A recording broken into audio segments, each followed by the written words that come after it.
కుంభరాశి కుంభరాశి వారు మరి వారి యొక్క అదృష్టం పెరగాలంటే ఏం చేయాలి? వారు ఏదైనా సరే కష్టపడే విధానంలో లాభాలు పొందాలి, పెరగాలి అంటే ఏం చేయాలి? ఎప్పుడు కూడా కష్టపడుతుమే తప్ప సరైన లాభాలు ఉండవా అని ప్రశ్నించుకునే వారు ఏం చేయాలి? మరి అలాంటి కుంభరాశి వారు ఏ రకంగా చేస్తే మంచి ఫలితాలు పొందగలుగుతారు? ఎటువంటి దేవతామూర్తిని పూజిస్తే వారి యొక్క అదృష్టాన్ని పెంచుకోగలుగుతారు? ఆ వివరాల్ని మనం తెలుసుకుందాం. అయితే కుంభరాశి వారికి కూడా మరి మకర రాశి వారి వల్లే వీరి రాశ్యాధిపతి శని అవటం అనేది జరుగుతోంది. ఇక లాభాధిపతి గురుడు అవుతున్నాడు. కనుక కుంభరాశి వారికి లాభాధిపతి గురుడు పూర్తిగా శత్రువు అయితే కాదు, సమవుజ్జి శని గురుడు కూడా సమవుజ్జీలుగానే ఎక్కువ గ్రంథాలు పేర్కోవటం అనేది కూడా జరిగింది. అయితే అయినప్పటికీ కూడా శని కష్టజీవి అవటం అనేది, తర్వాత రెండోది వచ్చేప్పటికీ గురుడు అనేవాడు రాత్రికి రాత్రే వీరిని బాగా సులభమైన పద్ధతిలో సంపాదన వైపు తీసుకెళ్ళడానికి కానీ ఆస్కారం లేదు. అంటే కష్టపడుతున్నా కూడా ఆ ఫలితం అనేది అంచెలంచెలుగా మనం పొందగలుగుతామే తప్ప వేగంగా ఒకేసారి ఆ అభివృద్ధిని మనం పొందలేకపోవడానికి అవకాశం ఎక్కువగా ఉంటుంది. ఎందుకంటే గురుడు శని ఇద్దరు కూడా ఎంతో కొంత దక్షత నీతి కలిగిన వాళ్ళు. కనుక మనం ఏదైనప్పటికీ కూడా మరి ఇవాళ రోజుల్లో అందరికీ తెలిసిందే, నిజాయితీగా వెళ్ళేవాళ్ళు, ధర్మంతో ఉండేవాళ్ళు జీవితంలో అంత తొందరగా అభివృద్ధి బాట పట్టడం అనేది కష్టమైన విషయమే.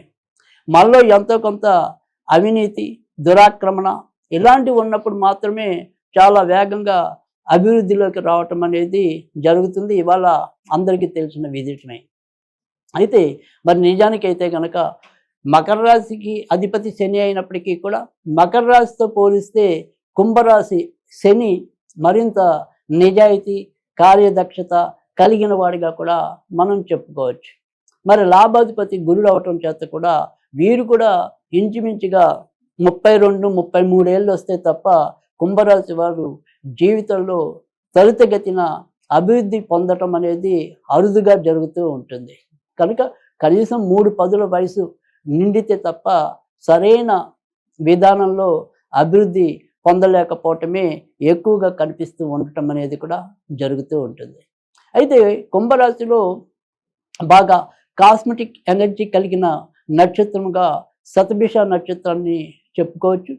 కనుక ఏదైనా పూర్వభద్ర, ధనిష్ట నక్షత్రాలతో పోలిస్తే మరి శతభిష నక్షత్రం వారికి కొద్దిగా అదృష్టం తోడవుతూ ఉండటం అనేది జరుగుతూ ఉంటుంది. ఎప్పుడు ఎలాంటి ఇబ్బంది ఉన్నప్పటికీ కూడా మళ్ళీ దాని నుంచి ఏదో రకంగా ముందుకు రావటం అనేది ఉంటుంది.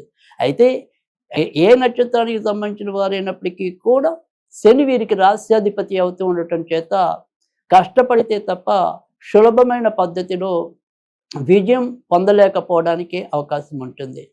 ఇక మరి ఈ కుంభరాశి వారు ఏదైనప్పటికీ కూడా ఉన్నంతలో వారి కష్టం తగ్గి సుఖం పొందడానికి ఏం చేయాలి? అదృష్టం మరి వీరి వెన్నంటే ఉండడానికి ఏం చేయాలి? ఎలాంటి పూజ చేసుకుంటే వీరి యొక్క అదృష్టం పెరుగుతుంది? ఇత్యాది వివరాలన్నీ కూడా మనం తెలుసుకుందాం.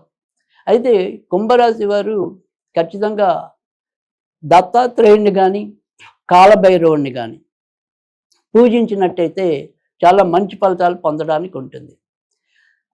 కుంభరాశి వారు మరి అంటే కాలభైరవుడు, దత్తాత్రేయుడు చాలామందికి తెలుసు. కాలభైరవుడి పేరు విని ఉన్నప్పటికీ కూడా కాలభైరవుడిని అప్పుడప్పుడు అరుదుగా ఆరాధించడం అనేది మనకి ఎక్కువ మందికి విదితం. కానీ నిజానికి కలియుగంలో మరి కాలభైరవుడిని పూజించడం వల్ల కూడా చాలా త్వరితగతిన మంచి ఫలితాలు పొందడానికి అవకాశం ఉంటుంది. ముఖ్యంగా ఎవరైతే మరి కుంభరాశిలో జన్మించి ఉన్నారో వారికి కాలభైరవుడి ఆరాధన అనేది కూడా చాలా ఉపయుక్తంగా ఉండటం అనేది కూడా జరుగుతుంది. కనుక మీరు ఏదైనా సరే కాలభైరవుడిని పూజించాలి అనుకుంటే కనుక కాలభైరవుడు చిత్రపటం అనేది ఇంట్లో పెట్టుకోవచ్చు.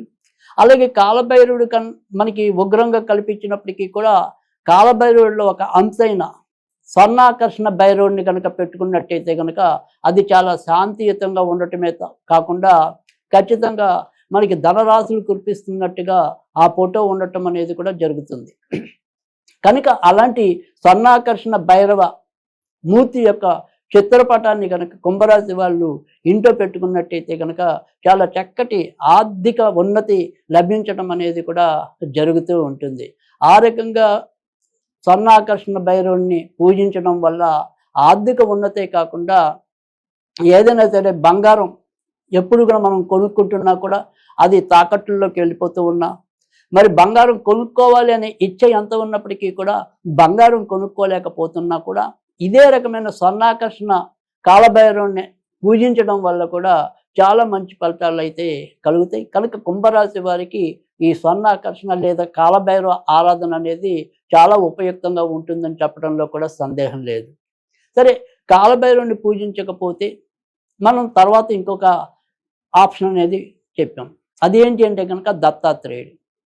కనుక దత్తాత్రేయుడి పంజర స్తోత్రం అనేది ప్రతిరోజు కూడా పఠించినట్టయితే కనుక ఖచ్చితంగా మంచి జరగడానికి ఉంటుంది. అదే కాలభైరవ అష్టకం పఠించినా కూడా, అంటే కాలభైరవుని పెట్టుకున్న వాళ్ళు కాలభైరవ అష్టకం అనేది నిత్యం పఠించడం మంచి జరుగుతుంది. ఒకవేళ దత్తాత్రేయుడిని పెట్టుకున్నట్టయితే కనుక ఖచ్చితంగా మనం దత్తాత్రేయ పంజర స్తోత్రం చదివినట్టయితే కనుక మంచి ఫలితాలు వస్తాయి. అయితే దత్తాత్రేయుని ఫోటో పెట్టుకున్న వాళ్ళైతే కనుక తూర్పులో దత్తాత్రేయుని పెట్టుకున్నట్టయితే చాలా మంచి ఫలితాలు వస్తాయి. ఒకవేళ మీరు కాలభైరవుని కనుక పెట్టుకున్నట్టయితే కనుక దక్షిణంలో పెట్టుకున్నట్టయితే కనుక చాలా మంచి ఫలితాలు వస్తాయి. కనుక ఏదైనప్పటికీ కూడా కాలభైరవుని కానీ దత్తాత్రేయుని కానీ మరి కుంభరాశి వాళ్ళు కనుక పూజించినట్టయితే వారి వారి జీవితంలో ఉన్న ఇక్కట్ల నుంచి, కష్టాల నుంచి బయటకు వచ్చి సుఖశాంతులు లభిస్తాయని చెప్పడంలో సందేహం లేదు.